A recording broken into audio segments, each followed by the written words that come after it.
Hello दोस्तों, पीके education में आप लोग का स्वागत है। आज से हम लोग सेट नंबर 2 3 तारीख 9वां महीना 2023 को स्टार्ट कर रहे हैं। सेट नंबर दूसरा का पहला number question, toilet man of India किसे कहा जाता था? सत्येंद्र त्रिपाठी को, बिंदेश्वर पाठक को, श्रीधर वेंकट को, जैक सिंह को।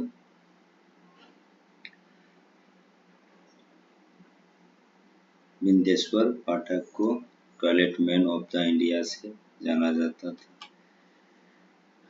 इनका जन्म बिहार के वैशाली जिले में 1943 ईस्वी में हुआ था। इन्होंने भारत में स्वच्छता एवं स्वास्थ्य की दिशा में सुधार और सामाजिक परिवर्तन हेतु 1970 में सुलभ इंटरनेशनल संस्था की स्थापना की।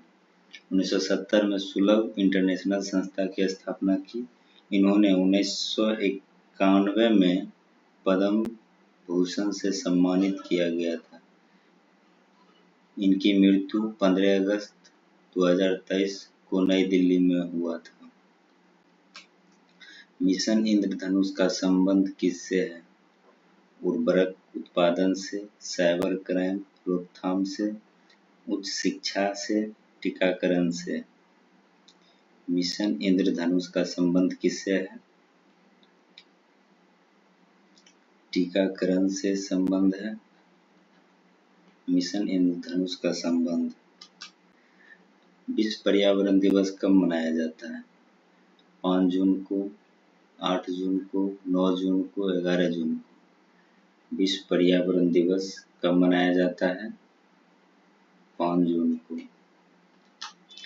प्रथम पृथ्वी सम्मेलन कहाँ आयोजित किया गया था? स्टॉकहोम में, रियो डी जनेरियो में, टोक्यो, क्योटो, नगोया में। प्रथम पृथ्वी सम्मेलन कहाँ आयोजित किया गया था?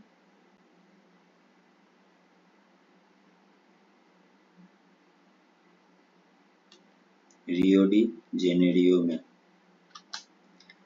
वर्ष 1992 में ब्राजील के रियो डी जेनेरियो शहर में पर्यावरण संरक्षण तथा सामाजिक आर्थिक विकास से जुड़ी तत्कालीन समस्या का समाधान खोजने के लिए उद्देश्य से पृथ्वी शिखर सम्मेलन आयोजित किया गया। इस सम्मेलन में सतत विकास हेतु वैश्विक कार्य योजना एजेंडा 21 का अपनाया गया था। 2026 में फीफा विश्व कप कहाँ आयोजित किया गया? 2026 में फीफा विश्व कप कहाँ आयोजित किया गया? USA, Canada, Mexico, France, England, Saudi Arabia, Kuwait, Bahrain, Brazil, Uruguay. 2026 में फीफा विश्व कप कहाँ आयोजित किया गया? यूएसए, कनाडा, मेक्सिको में। मस्तिष्क का सबसे बड़ा भाग कौन सा है? Cerebellum, cerebrum, hypothalamus, medulla. मस्तिष्क का सबसे बड़ा भाग कौन सा है? सेरिब्रम।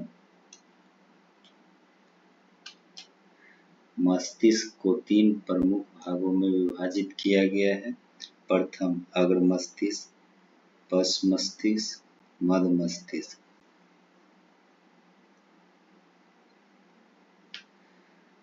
अग्र मस्तिष्क का यह 2 भागों में बांटा गया। प्रमस्तिष्क। अग्र मस्तिष्क को 2 भागों में बांटा गया, प्रमस्तिष्क या सेरेब्रम। यह मस्तिष्क का सबसे बड़ा भाग है। यह संपूर्ण मस्तिष्क का लगभग 2/3 हिस्सा होता है। मानव में किसी बात को सोचने समझने की शक्ति, स्मरण करने की शक्ति, घृणा, प्रेम, भय और अनुभव जैसी क्रियाओं को नियंत्रण और समन्वय प्रमस्तिष्क द्वारा होता है। यह मस्तिष्क के अन्य भागों के कार्यों पर भी नियंत्रण रखता है। डायसेफ्लोन, यह अग्र मस्तिष्क का एक भाग है। यह अधिक या कम ताप के आभास तथा दर्द एवं रोने जैसी क्रियाओं का नियंत्रण करता है। मध्य मस्तिष्क जो होता है, यह दो भागों में बांटा गया है। कार्पोरा कोडिजेमिना, ये दृष्टि एवं श्रावण शक्ति का नियंत्रण कार्य करता है। सेरिबरम पेंडकल, यह तंतु और बॉन्ड होता है जो सेरिब्रा कॉर्टेक्स को मस्तिष्क के अन्य भागों तथा मेरुरज्जु से जोड़ता है। पश्च मस्तिष्क मेडुला ऑब्लांगाटा, इसमें अनैच्छिक क्रियाओं के नियंत्रण केंद्र स्थित होते हैं। हृदय की धड़कन, रक्तचाप, श्वसन क्रिया नियंत्रण। इसके द्वारा विभिन्न प्रतिवर्ती क्रिया जैसे खांसना, छींकना, उगलना, पाचन, रस से स्रावित होना, ये सब नियंत्रण मेडुला ऑब्लांगाटा के द्वारा होता है।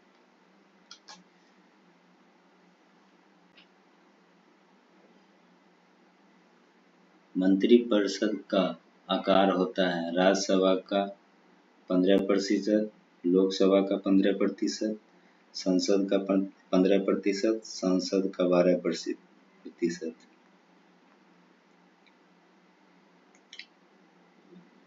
लोकसभा का 15%।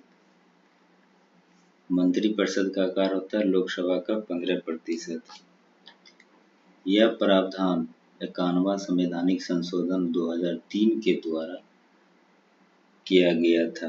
केंद्रीय मंत्रिपरिषद में प्रधानमंत्री समेत मंत्रियों की अधिकतम संख्या लोकसभा की कुल सदस्य संख्या के 15% से अधिक नहीं होगी। राज्य में मुख्यमंत्री समेत मंत्रियों की अधिकतम संख्या विधानसभा की कुल सदस्य संख्या के 15% से अधिक नहीं होगी, किंतु राज्य में मुख्यमंत्री समेत मंत्रियों की न्यूनतम संख्या 12 से कम नहीं होगी। दिल्ली विधानसभा में 10%। DRDO द्वारा विकसित लक्ष्य क्या है? चालक रहित विमान, guided missile, anti radiation missile, tank रोधी मिसाइल। DRDO को विकसित लक्ष्य क्या है? चालक रहित विमान। बिहार की सबसे बड़ी ऑक्सबो झील है गोगाबिल झील, कुकेश्वर स्थान, जगतपुर, कावड़ झील। बिहार की सबसे बड़ी ऑक्सबो झील कौन सा है? कावड़ झील। बिहार की सबसे बड़ी ऑक्सबो झील या गोखुर झील। ऑक्सबो झील या गोखुर झील कावड़ झील है। कावड़ झील को एशिया की सबसे बड़ी ताजे पानी की गोखुर झील के रूप में भी जाना जाता है। यह बिहार के बेगूसराय जिले में स्थित है। कावड़ झील बिहार की सही और देश की कावड़ झील जो है बिहार की पहली और देश की 39वां रामसर साइट है। लेक्टोमीटर किस सिद्धांत पर कार्य करता है? पास्कल के सिद्धांत पर, न्यूटन के गति के नियम पर, आर्किमिडीज के सिद्धांत पर, स्टीफन के नियम पे। लेक्टोमीटर किस सिद्धांत पे कार्य करता है?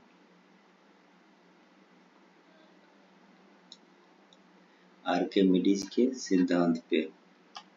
आर्किमिडीज का सिद्धांत, जब कोई वस्तु किसी द्रव में पूरी अथवा आंशिक रूप से डूब या डुबाई जाती है तो उसके भार में आभासी कमी होती है। भार में यह आभासी कमी वस्तु द्वारा हटाए गए द्रव के भार के बराबर होता है। हाइड्रोमीटर आर्किमिडीज के सिद्धांत पर आधारित है। पनडुब्बी पनडुब्बी भी आर्किमिडीज के सिद्धांत पर आधारित है। निम्नलिखित में से किस राज्य से होकर कर्क रेखा गुजरती है? पंजाब, महाराष्ट्र, मध्य प्रदेश, असम। कर्क रेखा किस राज्य से होकर गुजरती है? मध्य प्रदेश से होकर गुजरती है। कर्क रेखा भारत के 8 राज्यों से गुजरती है, जैसे गुजरात, राजस्थान, मध्य प्रदेश, छत्तीसगढ़, झारखंड, पश्चिम बंगाल, त्रिपुरा, मिजोरम से होकर गुजरती है। भारत में माही नदी जो है कर्क रेखा को 2 बार काटती है। बूढ़ी गंडक किसकी सहायक नदी है? गंगा की, गोमती की, घाघरा की, महानंदा की। बूढ़ी गंडक किसकी सहायक नदी है? गंगा की सहायक नदी है। बूढ़ी गंडक सोमेश्वर श्रेणी के पश्चिमी भाग से निकलती है। बूढ़ी गंडक जो है सोमेश्वर श्रेणी के पश्चिमी भाग से निकलती है। पश्चिमी चंपारण होते हुए पूर्वी चंपारण, मुजफ्फरपुर, समस्तीपुर, बेगूसराय जिले में बहते हुए अंत में खगड़िया जिले में गंगा नदी में मिल जाती है। इसकी सहायक नदी मसान, बालोर, त्योर, धनौती आदि है। गंगा की प्रमुख सहायक नदी उत्तर दिशा या बाएं किनारे से मिलने वाली रामगंगा, गोमती, घाघरा, गंडक, बूढ़ी गंडक, कोसी, महानंदा। उत्तर की दिशा से मिलने वाली रामगंगा, गोमती, घाघरा, गंडक, बूढ़ी गंडक, कोसी, महानंदा। दक्षिण की ओर से मिलने वाली या दाएं किनारे से मिलने वाली टॉस, यमुना, कर्मनासा, सोन, पुनपुन, क्यूल आदि। दक्षिण या दाएं किनारे से मिलने वाली टॉस, यमुना, कर्मनासा, सोन, पुनपुन, क्यूल आदि। नर्मदा नदी कहाँ से निकलती है? सिंघावन से, अमरकंटक से, गंगोत्री से, मानसरोवर से। नर्मदा नदी कहाँ से निकलती है? अमरकंटक से निकलती है।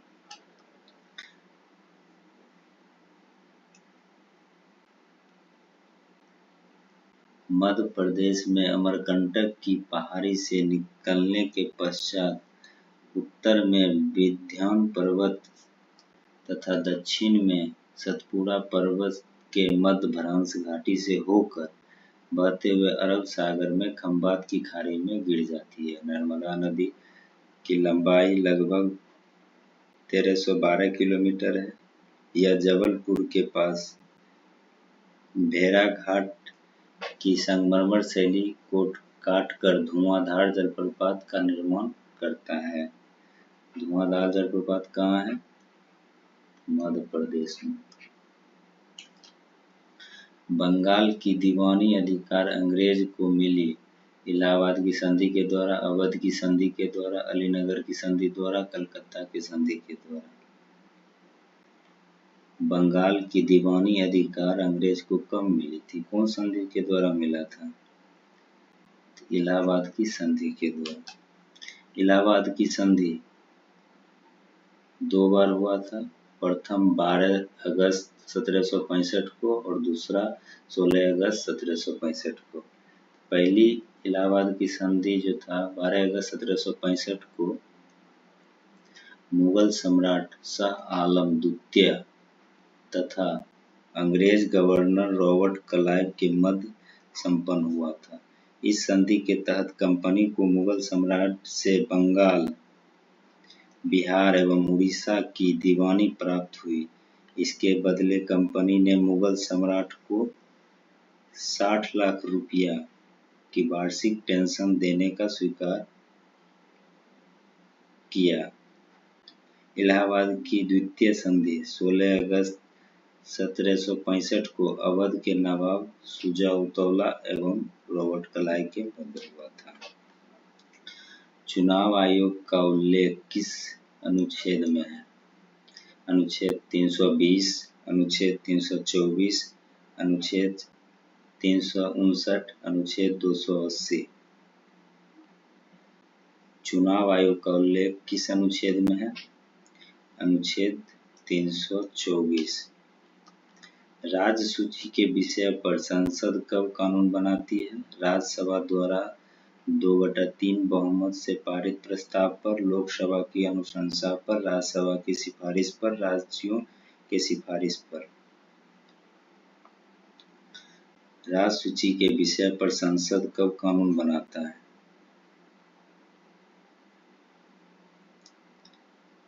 राज्यसभा द्वारा 2/3 बहुमत से पारित प्रस्ताव। संविधान में राज्यसभा को 4 विशेष शक्तियां प्रदान की गई है जो लोकसभा के पास नहीं है। पहला, यह संसद को राज्य सूची अनुच्छेद 239 के विषय पर 2/3 बहुमत से प्रस्ताव पारित करके विधि बनाने हेतु अधिकृत कर सकती है। दूसरा, यह संसद को नई अखिल भारतीय सेवा के सृजन हेतु अधिकृत कर सकती है, अनुच्छेद 312 में। तीसरा, केवल राज्यसभा ही उपराष्ट्रपति को हटाने की प्रक्रिया शुरू कर सकती है, अनुच्छेद 67 में।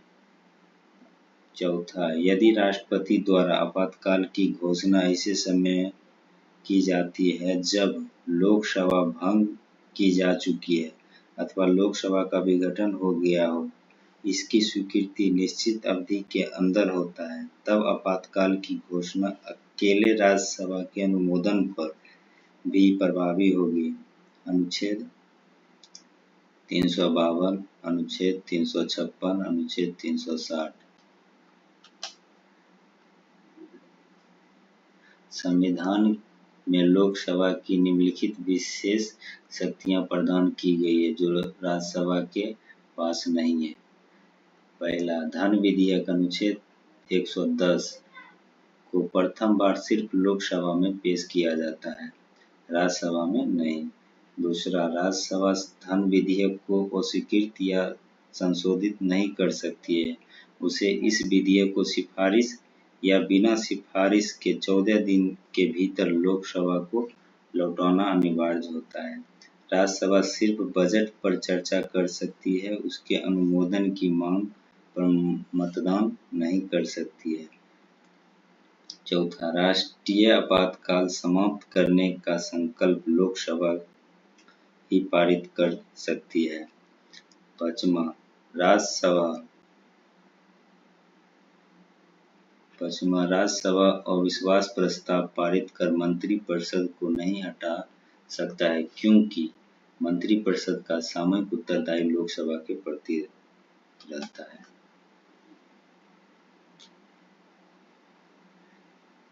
भारत का देशांतरीय विस्तार कितना है? 8 डिग्री 4 मिनट पूरब से 68 डिग्री 7 मिनट पश्चिम, 68 डिग्री 7 मिनट पश्चिम से 97 डिग्री 25 मिनट पूरब, 68 डिग्री 7 मिनट पूरब से 97 डिग्री 25 मिनट पूरब, 37 डिग्री 6 मिनट पूरब से 68 डिग्री 7 मिनट पूरब। भारत का देशांतरीय विस्तार कितना है? 68 डिग्री 7 मिनट पूरब से 97 डिग्री 25 मिनट पूरब। भारत की आकृति चतुष्कोणीय है। भारत की आकृति कैसा है? चतुष्कोणीय है। इसका विस्तार, भारत का जो विस्तार है उत्तर पश्चिम में विस्तार है 3214 किलोमीटर, पूर्व पश्चिम में इसका विस्तार है 2933 किलोमीटर। ये पॉइंट नहीं है, बीच में मिस्टेक से पड़ गया। भारत के तट रेखा की कुल लंबाई द्वीप सहित 7516.6 किलोमीटर। भारत की स्थलीय सीमा की लंबाई 15,200 किलोमीटर। भारत की सबसे उत्तरी बिंदु इंदिरा कॉल जो लद्दाख में है। भारत की सबसे दक्षिणी बिंदु इंदिरा पॉइंट जो ग्रेट निकोबार में है। भारत का सबसे पश्चिमी बिंदु गुवाहार मोती गुजरात में है। भारत का सबसे पूर्वी बिंदु कीवीथू अरुणाचल प्रदेश में है। पराबैंगनी किरण से रक्षा करने वाली परत ट्रोपोस्फियर, स्ट्रेटोस्फियर, आइनोस्फियर, मेसोस्फियर। पराबैंगनी किरण से रक्षा करने वाली परत कौन है? स्ट्रेटोस्फियर। वायुमंडल की संरचना 5 भागों में बांटा गया है। पहला हो गया क्षोभमंडल, ट्रोपोस्फियर। क्षोभमंडल में मौसम संबंधी सभी घटनाएं यथा वाष्पीकरण, संघनन, वर्षा, कोहरा, बादल, तड़ित झंझार, चक्रवात आदि सब ट्रोपोस्फियर यानी क्षोभमंडल में होता है। इसमें प्रति 165 मीटर ऊंचाई पर वायुमंडलीय का तापमान 1 डिग्री सेल्सियस दर में घटता है। क्षोभमंडल में जो है 165 डिग्री ऊंचाई जाने पर 1 डिग्री सेल्सियस तापमान में कमी होता है।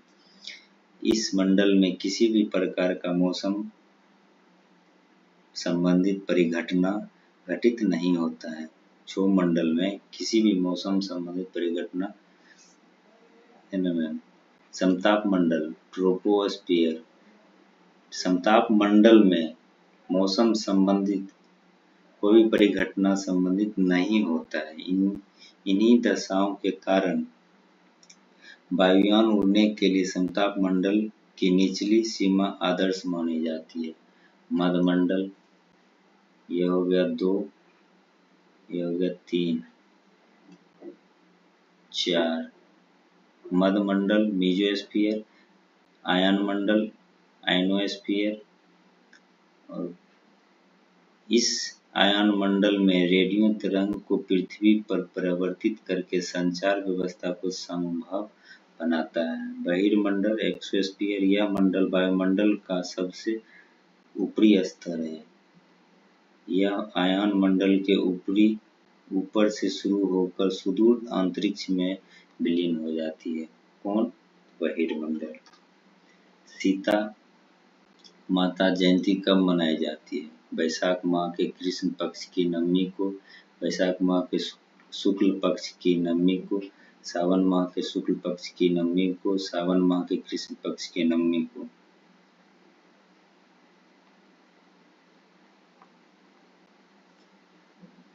वैशाख माह के शुक्ल पक्ष नवमी को। सर्वाधिक ऊंचाई पर स्थित बादल क्या कहलाती है? कपासी बादल, स्लेटी बादल, स्तरी बादल, पक्षाप बादल। सर्वाधिक ऊंचाई पर स्थित बादल क्या कहलाती है? पक्षाप बादल। बादलों का वर्गीकरण 3 प्रकार के होता है। पहला हो गया उच्च बादल जो 6000 से 20000 मीटर ऊपर रहता है। मध्य बादल जो 2500 से 6000 मीटर रहता है। और निम्न बादल की ऊंचाई जो है 2500 मीटर तक रहता है। उच्च बादल जैसे उच्च बादल में 3 आता है। पक्षाप बादल, पक्षाप स्तरीय बादल, पक्षाप कपासी बादल। ये उच्च बादल का अंदर आता है। मध्य बादल के बीच से उच्च स्तरीय बादल, उच्च कपासी बादल। निम्न बादल के अंदर जैसे स्तरीय बादल, स्तरीय कपासी बादल और कपासी बादल। और 9वां हो गया कपासी वर्षा बादल। कपासी वर्षा बादल इन्हीं बादलों से भारी वर्षा, कपासी वर्षा बादल से ही भारी वर्षा, ओला, तड़ित झंझार आदि उत्पन्न होता है। शीतोष्ण कटिबंधीय चक्रवात में शीत वात्र ग्रह के सहारे मुख्य इन्हीं बादलों से वर्षा होती है। 10वां जैसे हो गया वर्षा स्तरीय बादल। ये धरातल से कम ऊंचाई पर स्थित घने काले घने काले विस्तृत बादल हैं। ये बादल वायुमंडल में आर्द्रता को बढ़ा देते हैं, जिसके परिणाम स्वरूप शीघ्र वर्षा होने लगती है। शीतोष्ण कटिबंधीय चक्रवात में उष्ण वायुग्रह के सहारे इन्हीं बादल से वर्षा होती है। किस ग्रह को नीला ग्रह कहा जाता है? Venus, Mars, Jupiter, Neptune. किस ग्रह को नीला ग्रह कहा जाता है? Venus, Mars, Jupiter, Neptune. तो नेपच्यून को नीला ग्रह जाता है। नेपच्यून मतलब वरुण।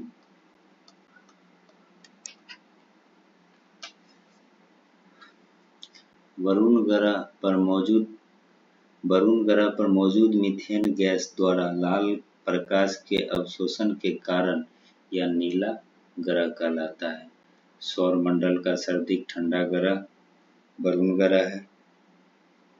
इसका वायुमंडलीय अति घना है। वरुण ग्रह का वायुमंडलीय अति घना है। इसमें हाइड्रोजन, हीलियम, मीथेन, अमोनिया विद्यमान हैं। इसके प्रमुख उपग्रह ट्रिटोन एवं नेरिड है। वरुण ग्रह का प्रमुख उपग्रह ट्रिटोन एवं नेरिड है। शुक्र ग्रह यानी वीनस को सांझ का तारा, भोर का तारा, पृथ्वी की जुड़वा बहन कहा जाता है। पृथ्वी को जल की उपस्थिति के कारण नीला ग्रह कहते हैं।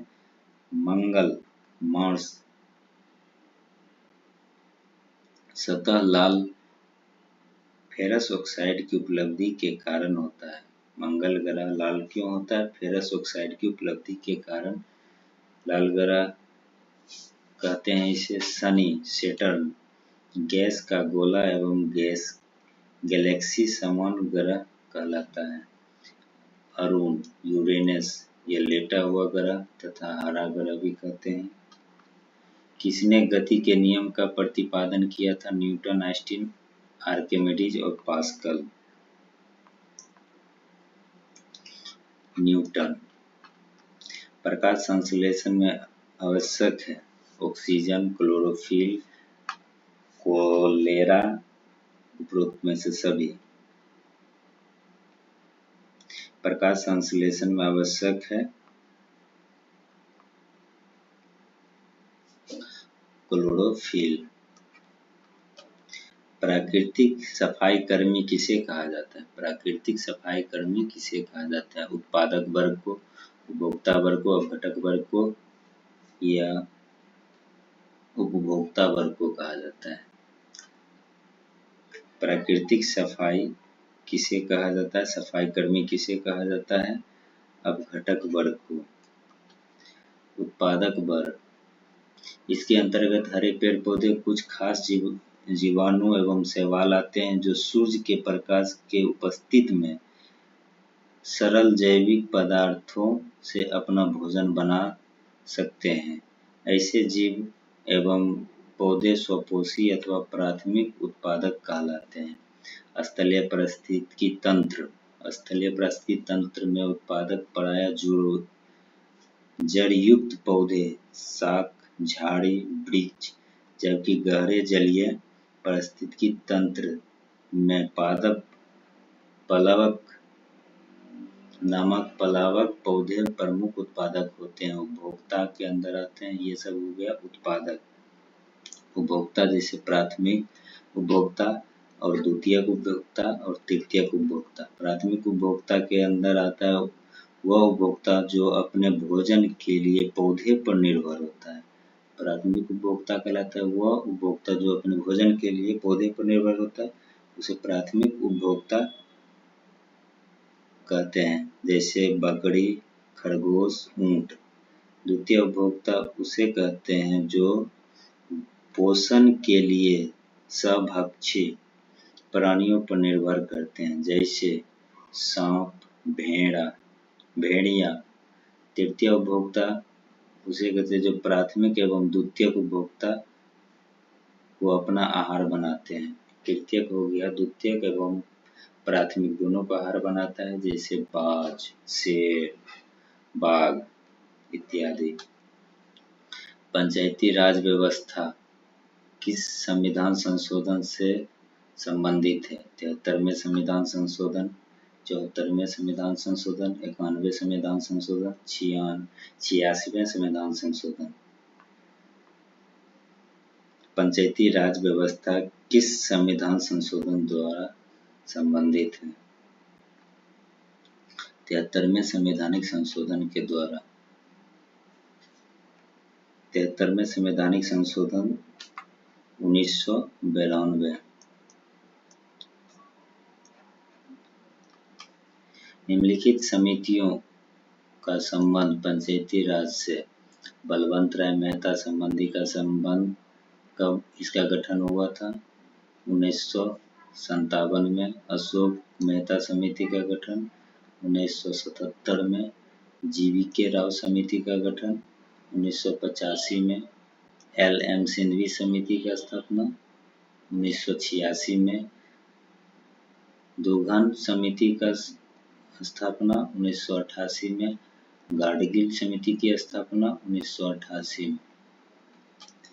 44वें संवैधानिक संशोधन द्वारा हटाया गया मौलिक अधिकार कौन सा है? धार्मिक स्वतंत्रता का अधिकार, काम का अधिकार, संवैधानिक उपचार का अधिकार, संपत्ति का अधिकार। 44वें संवैधानिक संशोधन द्वारा हटाया गया मौलिक अधिकार कौन सा है? संपत्ति के अधिकार। 44वें संवैधानिक संशोधन 1978 के द्वारा संपत्ति के अधिकार को मौलिक अधिकार की श्रेणी से हटा दिया गया।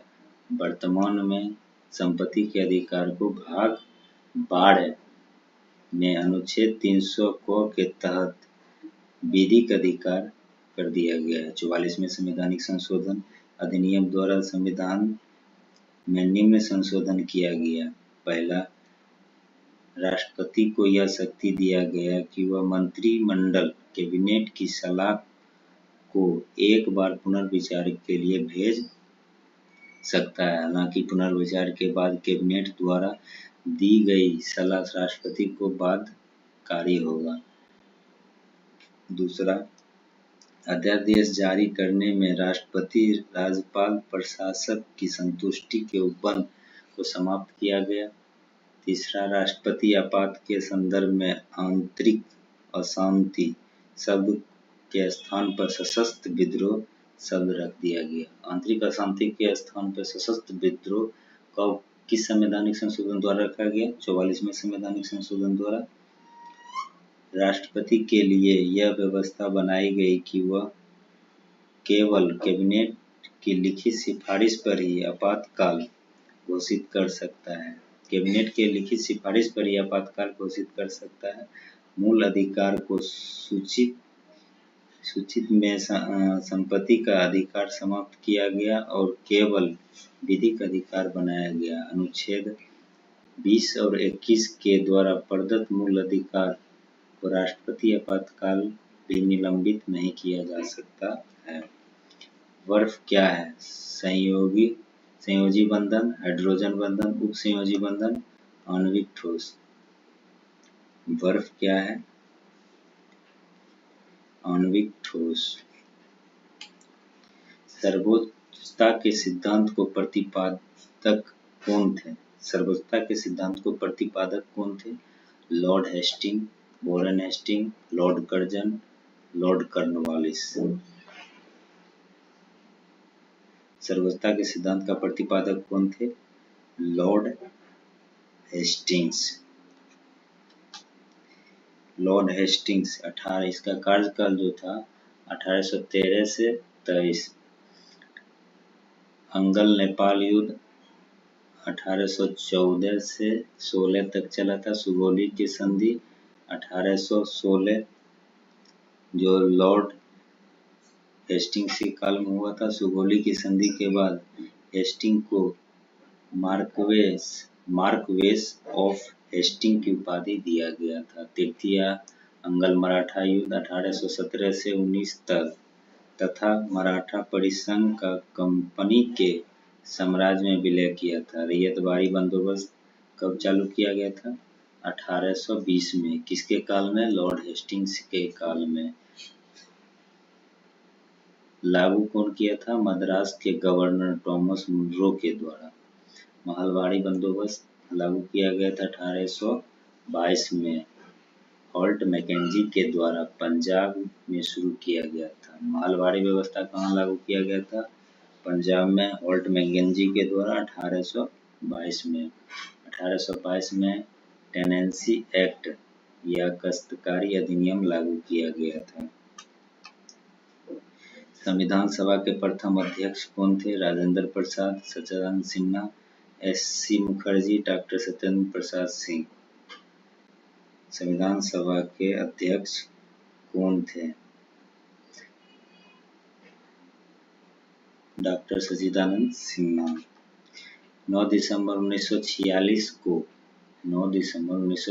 को संविधान सभा के प्रथम बैठक नई दिल्ली में हुई। इस बैठक में सबसे बुजुर्ग सदस्य डॉक्टर सच्चिदानंद सिन्हा को सभा का अस्थायी अध्यक्ष चुना गया।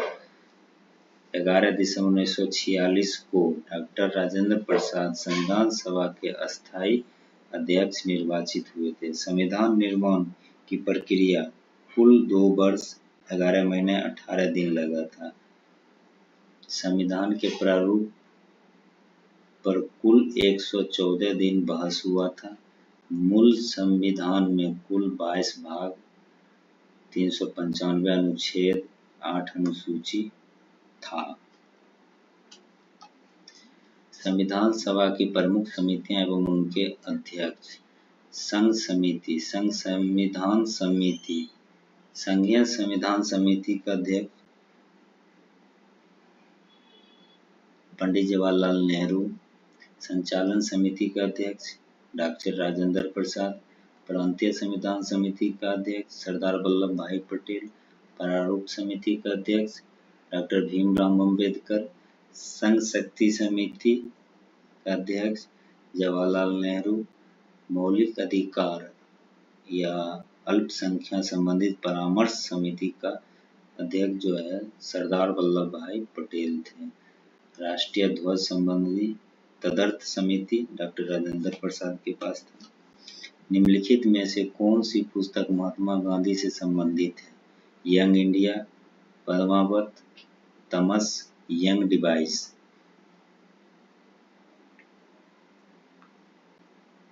निम्नलिखित में से कौन सा पुस्तक महात्मा गांधी से संबंधित है? Young India. लघु पठन के समय परिपथ में धारा का मान घटता है, विभवांतर का मान बढ़ता है। धारा का मान बढ़ता है, विभवांतर का मान घटता है। लघु पठन के समय परिपथ में, लघु पठन का मतलब होता है शॉर्ट सर्किट। क्या होगा इसका आंसर? धारा का मान बढ़ता है। महाबलीपुरम का सप्त रथ मंदिर किसने बनवाया था? पल्लवों ने, चालुक्य ने, राष्ट्रकूट ने, चोल ने। महाबलीपुरम का सप्त मंदिर किसने बनवाया था? पल्लवों ने। किस ऐप को आरपीएफ द्वारा प्रतिबंधित किया गया? PUBG, real mango, real pineapple, real Apple. RPF के द्वारा प्रतिबंधित किया गया एप्लीकेशन कौन है? Real mango. 2011 की जनगणना के अनुसार भारत की साक्षरता दर कितनी थी? 2011 के अनुसार भारत की साक्षरता दर कितनी थी? 69%, 73%, 71%, 70%। इसका आंसर हो जाएगा 73%। भारत की महिला साक्षरता दर 65.46%। पुरुष साक्षरता दर 82.14%। भारत की लिंगानुपात 1000 पर 243। भारत की शिशु लिंगानुपात 1000 पे 909। भारत का लिंगानुपात 943, शिशु लिंगानुपात 919, भारत का जनसंख्या घनत्व 382 व्यक्ति पर वर्ग किलोमीटर। बिहार की साक्षरता दर, बिहार की बात करते हैं तो 61.8%, बिहार की पुरुष साक्षरता दर 72.2%, बिहार की महिला साक्षरता दर 51.5, पुरुष हो गया 71.2, महिला हो गया 51.5%। बिहार के लिंगानुपात 918, बिहार का लिंगानुपात 918, बिहार का शिशु लिंगानुपात 935, बिहार का जनसंख्या घनत्व 1106 व्यक्ति प्रति वर्ग किलोमीटर, भारत का 382 प्रति वर्ग किलोमीटर, अब बिहार का 1106 व्यक्ति प्रति वर्ग किलोमीटर। सर्वाधिक ऊंचाई पर स्थित मतदान केंद्र तसिंगा किस राज्य में स्थित है? सिक्किम, हिमाचल प्रदेश, उत्तराखंड, लद्दाख। इसका आंसर हो जाएगा हिमाचल प्रदेश। रानी दुर्गावती कहाँ की शासिका थी? बेल्लारी से, कश्मीर से, बीजापुर से, गोंडवाना से। रानी दुर्गावती कहाँ की शासिका थी? गोंडवाना की। निम्नलिखित में कौन सा रोग बैक्टीरिया जनित है? हेपेटाइटिस, चेचक, टाइफाइड, खसरा। निम्नलिखित में से कौन सा रोग बैक्टीरिया जनित है? हेपेटाइटिस, चेचक, टाइफाइड, खसरा। कौन हो जाएगा? टाइफाइड। बैक्टीरिया द्वारा जीवाणु जनित रोग कोड, हैजा, diphtheria, pneumonia, tetanus, gonorrhoea, plague, क्षय रोग, सिफिलिस, ये सभी जो है जीवाणु या बैक्टीरिया द्वारा होता है। विषाणु जनित रोग निम्न है: हेपेटाइटिस, खसरा, चेचक, rabies, herpes, dengue, influenza, AIDS, polio, कोविड-19, ये सब विषाणु द्वारा होता है। कवक जनित रोग जो है एथलीट फुट, दाद, खाज, मदुरा फुट।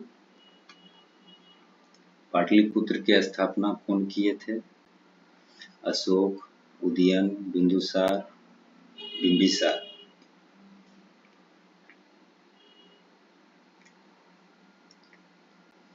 उदयन ने पाटलिपुत्र की स्थापना किए थे। ग्लूकोज का सूत्र क्या है? C12H2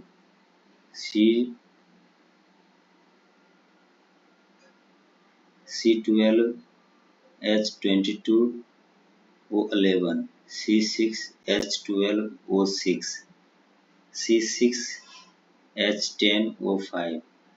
चलिए तीनों में बताइए क्या आंसर हो जाएगा?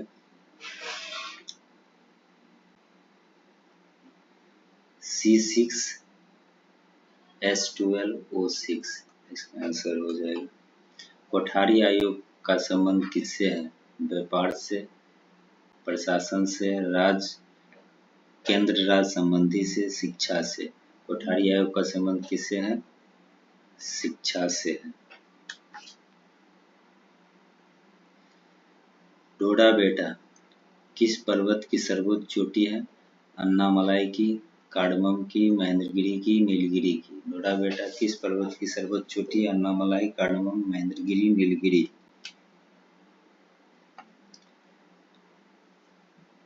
डोडा बेटा जो है नीलगिरी की सर्वोच्च चोटी है। 8वीं अनुसूची में कितने भाषाएं को शामिल किया गया था? 14, 22, 18, 20। 8वीं अनुसूची में कितने भाषाओं को शामिल किया गया है? तो 22। मूल संविधान में कितनी भाषा था? 14। और 21वां संवैधानिक संशोधन के द्वारा 1967 में कौन भाषा को जोड़ा गया था? सिंधी को। उसके बाद 71वां संवैधानिक संशोधन के द्वारा 71वां संवैधानिक संशोधन 1992 द्वारा 3 भाषा को जोड़ा गया था, मणिपुरी, कोंकणी, नेपाली। और 92वां संवैधानिक संशोधन 2003 के द्वारा 4 भाषा को जोड़ा गया था, बोडो, डोगरी, मैथिली, संथाली। कुल मिला के 22 भाषा 8वीं अनुसूची में अभी शामिल है। चंद्रयान-3 लैंडर का नाम क्या है? Pragyan, Vikram, lunar, D boosting.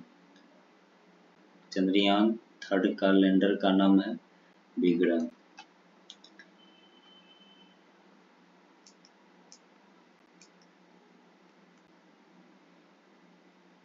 किस राज्य की राजधानी अमरावती प्रस्तावित की गई है? आंध्र प्रदेश, तेलंगाना, कर्नाटक, केरल। किस राज्य की राजधानी अमरावती प्रस्तावित की गई है? आंध्र प्रदेश, तेलंगाना, कर्नाटक और केरल। तो हो जाएगा इसका आंध्र प्रदेश। एकल आवृत्ति वाले ध्वनि को क्या कहते हैं? एकल आवृत्ति वाले ध्वनि को क्या कहते हैं? टोन, पिच, स्वर, नोट। एकल आवृत्ति वाले ध्वनि को कहते हैं टोन। निम्नलिखित में से कौन मानव हार्मोन नहीं है? Insulin, oestrogen, calcitonic, cytokinin. Cytokinin कौन है? इसका आंसर हो जाएगा साइटोकाइनिन। मानव हार्मोन नहीं है साइटोकाइनिन, मानव हार्मोन नहीं है साइटोकाइनिन। साइटोकाइनिन जो है पादप हार्मोन है, पादप हार्मोन है, बाकी मानव हार्मोन है। सिंधु घाटी सभ्यता के निम्नलिखित स्थानों में से किस में बृहद स्नानागार पाया गया? कालीबंगा से, धौलावीरा से, लोथल से, मोहनजोदड़ो से।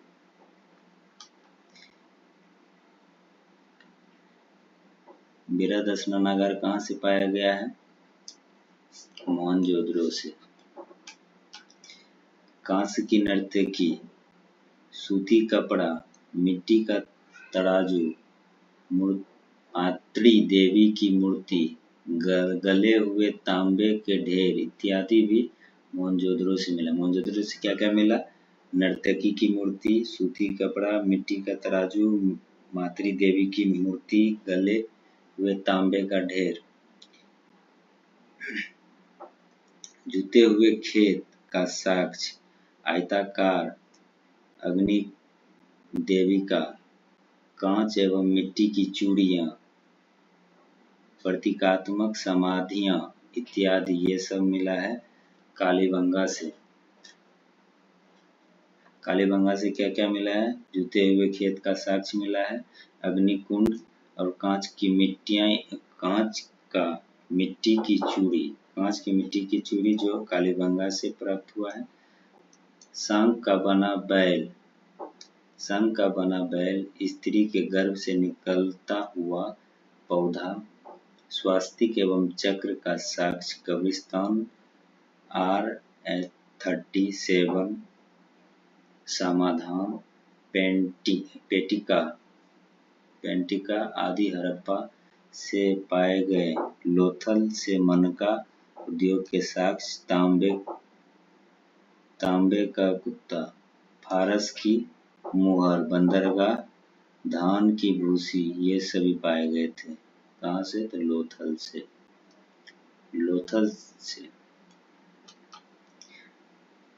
कनिष्क को हराने वाला चीनी जनरल कौन था?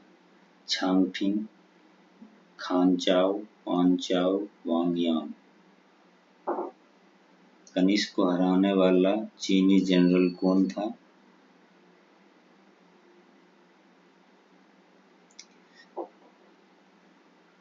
पांचाओ। बजरंग पुनिया का संबंध किस खेल से? कुश्ती से, मुक्केबाजी से, फुटबॉल से, हॉकी से। बजरंग पुनिया की संबंध किस खेल से है? कुश्ती से। राज्यसभा कितने दिनों तक धन विधेयक को रोक सकते हैं? 6 महीना, 14 दिन, 1 साल, 3 महीना। राज्यसभा कितने दिन तक धन विधेयक को रोक सकते हैं? 6 माह, 14 दिन, 1 साल, 3 महीना। राज्यसभा जो है धन विधेयक को 14 दिन तक के लिए रोक सकता है। अगर इससे ज्यादा दिन हो गया तो भी मतलब बारिश समझा जाएगा। धन विधेयक अनुच्छेद 110 प्रथम बार केवल लोकसभा में पेश किया जाता है। राज्यसभा धन विधेयक को ना तो स्वीकृति कर सकती है और ना ही संशोधित कर सकती है। वो सिर्फ सिफारिश कर सकती है, जिसको मानने या ना मानने के लिए लोकसभा स्वतंत्र है। राज्यसभा धन विधेयक को अधिकतम 14 दिन तक के लिए अपने पास रोक सकता है। 14 दिन की अवधि बीत जाने पर वह स्वतः मान लिया जाता है कि धन विधेयक को जिस रूप में लोकसभा ने पास किया उसी रूप में राज्यसभा ने भी पास कर दिया है। आज का सेशन समाप्त होता है यहीं पे। अगला नेक्स्ट और जो क्वेश्चन 3 तारीख 9 महीना 2023 का जो दूसरा सेट है, जो बचा हुआ क्वेश्चन है, अगला वीडियो में अपलोड कर दिया जाएगा। Thank you.